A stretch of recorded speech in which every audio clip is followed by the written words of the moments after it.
Yeah, hey, we got Kellen Moore on the phone. We're here with Craig Beverland, Jerry Mercado, and Zenon Thornton here on the Prep Report. Kellen, how you doing?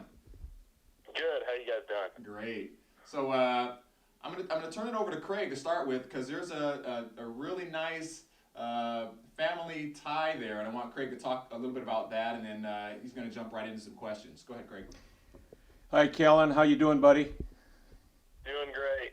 How you doing? Of course, I changed your diapers once when you were about a year old, but we won't show any bias in here. For you people out there who are not familiar with the Moores and Beverlands, Tom Moore and Craig Beverland, we coached together in the Chicago area, and then we moved out here for the Kamiakin job, and Tom and his family came out 2 years later at Prosser, and so none of us had extended family out here, so the Moores and Beverlands became our own extended family for Thanksgiving, Christmas, and we've been great friends since. So if you think we're going to say anything negative about Kellen Moore today, you're wrong.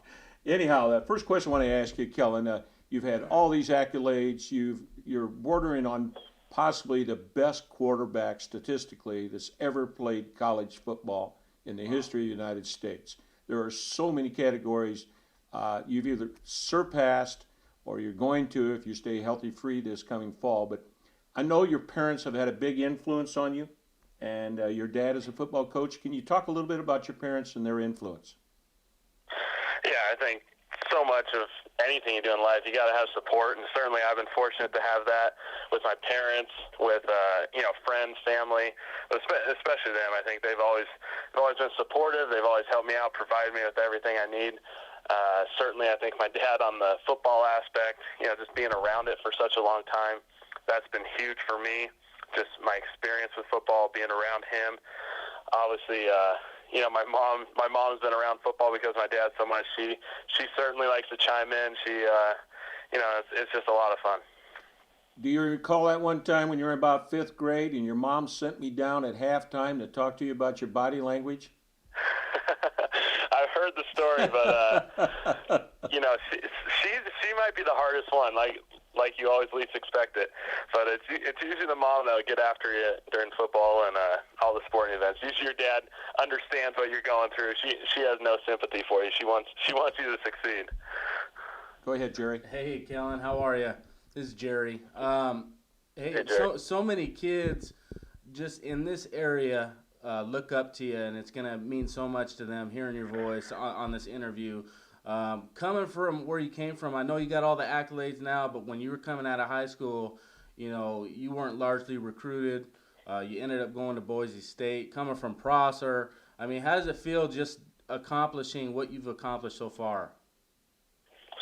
Yeah, I mean, obviously I've been very fortunate. Just, I feel like Prosser was a special place to me just because, the small town atmosphere, you grow up with the same people. I think it was really just a neat place. And, I think fortunately for me, I got the opportunity at Boise. And, it's just turned out great. I think there's great people here. And anytime you're surrounded by great people, I think great things are going to happen. And that's been very true here for a while before my time, and certainly while I've been able to play here.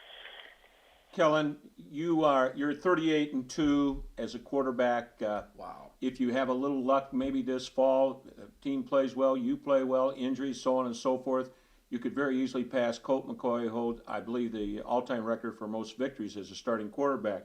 And I know that's an important stat, but besides that stat, what are you most proud of? Yeah,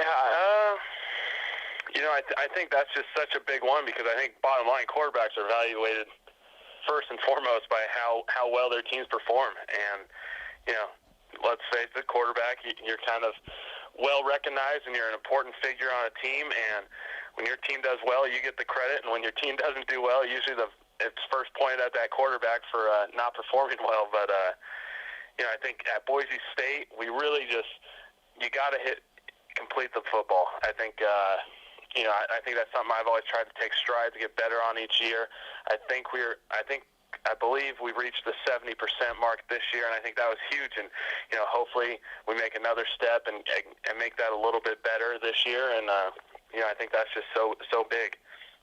Well, since starting as a redshirt freshman at quarterback for Boise, you've been described by your Boise coaches as cool as if you're playing catch outside. How do you get that kind of composure? Like the opening game last year against Virginia Tech, you're playing in the Washington Redskins Stadium. There are 92 or 93,000 people, and only 1,000 of them are for Boise. Everybody else is a Virginia Tech fan. And you were as cool as can be. Kirk Herbstreit, an analyst on ESPN, was doing the game. And when you made that drive at the end of the game to win, he said, if I want the ball in someone's hands at the end of the game, it'd be Kellen Moore more than any quarterback in the United States. Where do you get that composure? How does that happen? Yeah, I think first and foremost, you got to thank your parents. I think they taught you well. They made sure you understood how to handle pressure.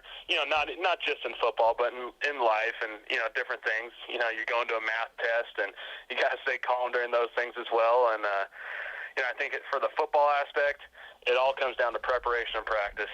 And when you're prepared, when you feel very confident that you know what you're doing and you've done it in practice, there's just a sense of calmness that you've done this before, you know how to do it, and now it's just a matter of getting out there, executing in front of a few more people than practice, and that bottom line, that's how it is. Hey, Kellen, I just got kind of I'm just curious to know. You play on the blue field, the Smurf turf, and usually when you guys play on that field, you guys are also wearing your blues. Is it hard to see your receivers on that field sometimes? No, really not at all. You get accustomed to it probably, but at the same time, I think from a television standpoint, you're looking down with blue guys, on top of that blue field, and obviously that can be probably difficult for TV viewers. But from my perspective, I'm looking horizontally. I mean, you're not really looking downward towards the field. So for me, I mean, behind players is nothing but the stands or blue skies or something like that. So I've been just fine. Hey, Kellen, you asked these kids, these quarterbacks in high school. I know Joey Jansen for Kamaikan is one. He was picked first team All-State, and we asked him who he looked up to, and he said you. Who do you look up to as far as maybe at the college level or at the pro level? Who do you look at and admire? From back in my days? Yeah, or now. Yeah, absolutely. I think the biggest thing is, like Coach Peterson, one thing he's really emphasized here is this theory that if you want to be the best, you got to learn from the best. And whether that's, for me, it's Peyton Manning and Tom Brady, Drew Brees, those type of guys. Whether you're a business person and talking, trying to study what Donald Trump does. I think that's just such a huge thing here that, you got to learn from the best. And for me, it's always been those NFL guys, quarterbacks in college. I think at the same time, they might be your same age. You still look up to them as far as trying to see how they do things and get better on your own, whether it's an Andy Dalton or a, Christian Ponder, just any of these guys really across the country. You want to see what they do and see if you can implement any of that. I mean, when I was at Prosser, I think Tom Brady and all those guys were already kind of rolling in the NFL. Collegiately, there was if you want to go to the Cougars, Jason Gesser was around my 7th, 8th grade years. I mean, those are some glory days there, and certainly it was fun watching him because I kind of at that point realized I'm not going to be this big 6'4" quarterback, and let's start showing some sympathy and recognizing these 6-foot quarterbacks and seeing how they do things. And he was one of the best at his time. That's right. Kellen, you have Tom Brady as a screensaver on your computer. You want to explain why? I know why, but tell the audience. Well, a little while back, we were, it was funny, me and another one of our quarterbacks was in a class, and we just happened to be doing reports on someone who was successful in life, and I picked Tom Brady, he picked Peyton Manning, and we were just kind of doing this stuff, and, you research into Tom Brady, and people might have been able to see that show, I think, I can't remember what it's called, it's on ESPN, and the Brady Six. And, he's this 199th pick, 6th round, and they had a picture of him at the combine, and it was just kind of this slouchy, tall, doesn't look athletic type guy. I think he ran like a 5.2 or something at the 40 in the 40 at the combine, and it just goes to show, and certainly his body and his frame probably now is drastically different from that point, and he's gotten better. But at the end of the day, I mean, he's not the extreme athlete that can do, everything, and, has got the wheels, got the arm. I mean, he's a quarterback. He knows what he's doing. He's prepared, and that's someone you want to look up to and implement. Yeah. Well, Kellen, I know that you are an NFL draft addict, and I'm sure you got your pad and paper ready to go tomorrow night. And I'm going to jump ahead a little bit on my questions because you're leading right into it. In that, let me just talk a little bit about accuracy, decision making, and great work ethic. When you listen to Mike Mayock, you listen to Bill Parcells, was on TV last night, when they talk about the quarterbacks that they're really looking for, is people who have great accuracies, great decision making, and a great work ethic. And Kellen, I know you're a very humble guy, but everyone from your head coach to NFL scouts say no one has this more than Kellen Moore. In fact, 3 weeks ago, I was talking to an offensive coordinator. I won't name the team because I didn't get his permission to say this on the air, but so I'll leave his name anonymous. And he said, we evaluated every single quarterback coming out for the draft this year and every single quarterback that's coming out next year. And we rate Kellen Moore as the #1 quarterback on how to play quarterback. So what do you think the scouts are going to still say about you next year when the 2012 draft comes around?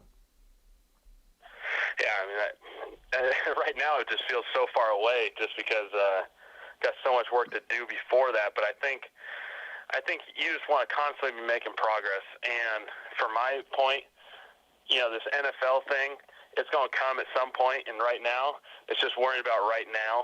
And the biggest thing is just, like we talked about earlier, quarterbacks are evaluated on how successful their teams are and how they perform, obviously, in games. And that's where my focus needs to be. Certainly, I think I've been fortunate to set myself up to this point to have great success so far, but that senior year is huge. And we got some new wide receivers coming in.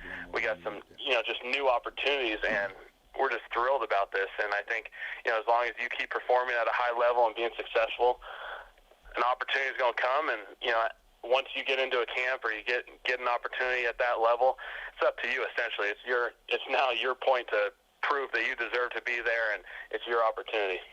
Kellen, that's a great answer, and I think that can apply to high school, grade school, whatever. You got to worry about right now, not what's going to happen a year from now. Otherwise, you miss out on the boat altogether. But let me just share. I know last year I was living in Louisiana, and I got to see you at the Peyton Manning camp. And you and your dad was down there. And, of course, the Peyton Manning camp is the most elite camp in the United States, not just for high school players, but to be invited as a college quarterback. Can you talk a little bit about what you learned last year? I know you got to meet very important people like Mike Mayock, Kirk Herbstreit, Peyton Manning, Eli Manning, Archie Manning, whatever, and I know you're going to go down again this summer. Can you kind of tell us why that camp is important to you and why you're going back again? Yeah, I think the Manning Passing Academy is just it's a very refreshing camp because I think first and foremost it's this high school camp, and it has absolutely nothing to do with recruiting. It is all about bringing these 1,000 kids in the camp, and it's all about getting better individually and not worrying about you're a senior in high school and where am I going to go. This thing's all about just enjoying football, learning the game, trying to get better. And for us, I think we get just as much, if not more, out of it than the high school kids because they'll bring in however many 15 college quarterbacks as camp counselors, and essentially we're coaching with the Mannings and all these other people who they are associated with, whether it's back in their college days or in the NFL. And we're running drills for these high school kids, but at the same time we're learning from Peyton, Eli, whether it's Jesse Palmer, who's an ESPN analyst. I mean, there's just so many guys down there that you just try and pick up a tidbit here and there. And, I think it'll be great going into this year because I think last year I was a junior and, you learn some from it, but also that senior year, that's just a huge change, and it's a big moment for you. And I think those guys are great to talk to. They talk to the entire quarterback group, just what to expect that senior year because obviously there's some life-changing opportunities ahead of you. But, bottom line, I think all successful people say you got to live in the moment, and they emphasize, worrying about this fall season, and then when obviously when your NFL working out and the combine and all that stuff come up, they stay just to enjoy that, but take it one step at a time, and it's just great to be around those guys.